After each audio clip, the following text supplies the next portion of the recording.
नांदेड जिल्ह्यातील हदगाव तालुक्यातील तामसा येथे माझे गाव आरोग्य संपन्न गाव या राज्यस्तरीय मोहिमेच्या प्रभावी अंमलबजावणी संदर्भात बैठक आयोजित करण्यात आली होती। या बैठकीत ग्रामीण भागातील आरोग्य सेवा अधिक सक्षम करण्यासाठी विविध उपाययोजनांवर सविस्तर मार्गदर्शन करण्यात आले।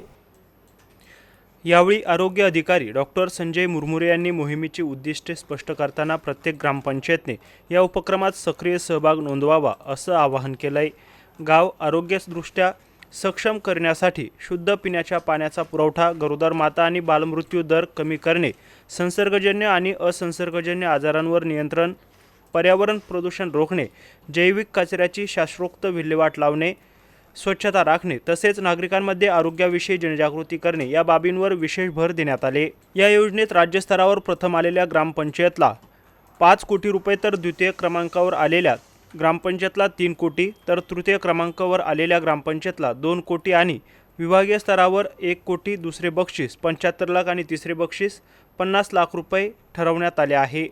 जिल्हा स्तरावर 25 लाख तर दुसरे बक्षीस 20 लाख आणि तिसरे बक्षीस 15 लाख रुपये असे आहे। त्यामुळे प्रत्येक गावकऱ्यांनी यावेळी आरोग्य समितीचे अध्यक्ष, सदस्य आणि माझे गाव आरोग्य संपन्न या कार्यक्रमास बैठकीस आरोग्य विभागाचे अधिकारी, कर्मचारी तसेच विविध प्रशासकीय विभागातील कर्मचारी उपस्थित होते। Balasaheb Khanjode, MC news, Hadgaon, Nanded. केंद्र तामसा येथे जन आरोग्य समितीची बैठक घेण्यात आली। या बैठकीला सर्व समितीचे सदस्य, पदाधिकारी उपस्थित होते। या जन आरोग्य समितीच्या बैठकीमध्ये माननीय प्रकाश आंबेडकर साहेब, आरोग्यमंत्री महाराष्ट्र राज्य यांची जी संकल्पना आहे माझे गाव आरोग्य संपन्न गाव, या संकल्पनेविषयी सविस्तर माहिती देण्यात आलेली आहे।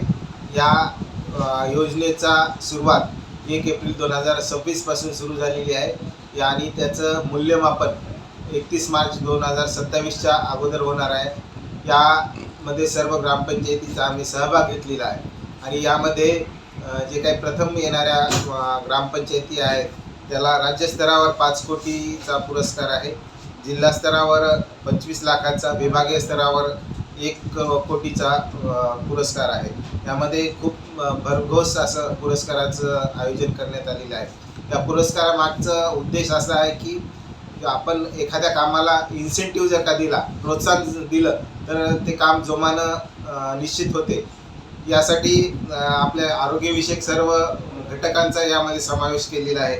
याच्यामध्ये शुद्ध पाणी पुरवठा करणे, माता बाल संगोपन, माता मृत्यू आणि बालमृत्यू कमी करणे, आमचे NCD जे आहे BP, शुगर याची तपासणी करणे आणि त्यांना उपचाराखाली आणणे, असंसर्गजन्य रोग जे आहेत, संसर्गजन्य रोग ते टाळणे, यामध्ये या सर्व घटकांचा समावेश करण्यात आलेला आहे। याचं मूल्यमापन होणार आहे।